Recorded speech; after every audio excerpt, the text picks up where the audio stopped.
की बाबा आपण ह्या ॲडमिशनमध्ये आपल्याला भरपूर पैसे मिळतील. मी 5 लाख रुपये कमवले असते ॲडमिशनमध्ये. बाकीचे काउन्सलर 10-15 किती पण कमवते, पण तरी पण मी कमवले असते 5 लाख रुपये. कारण की त्यांनी मला सांगितलं 1,10,00,000 1,15,00,000 सर जाऊ द्या, तुम्ही फायनल करा. पण मी शेवटच्या क्षणापर्यंत त्यांना म्हणायचो आपण पॅकेज घ्यायचं नाही, काय नाही, तुम्हाला फीवरच जायचं, जेवढं फीवरच ॲडमिशन घ्यायचं. मग मला त्याचं समाधान आहे की माझा स्टुडंट मी नुसत्या फी भरून जर त्याला MBBSला DY पाटलासारख्या कॉलेजला ॲडमिशन मिळत असेल तर हे माझं मोठं भाग्य आहे. नाहीतर माझ्या स्टुडंटला असं वाटू नये किंवा त्या पालकांना वाटू नये की आम्ही 1 कोटी 2 कोटीचे पॅकेज भरले आणि ही सिस्टीम महाराष्ट्रामध्ये इथून पुढं बंद झाली पाहिजे की पॅकेज सिस्टीमनं ॲडमिशन घेणं. पॅकेज सिस्टीम कुठंच नसते. पॅकेज सिस्टीम हे काउन्सलर तयार करतात.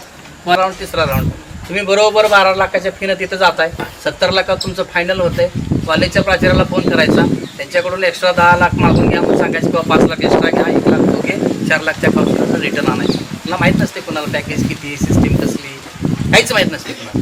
तर माझा पण प्रयत्न करून विद्यार्थ्यांना आम्ही सिस्टीममधून, कारण का तुमच्या विद्यार्थ्यासाठी जेवढं कष्ट मी घेतलं आहे त्याची फी पे तुम्ही केली आहे, तर रितसर केली आहे तुम्ही.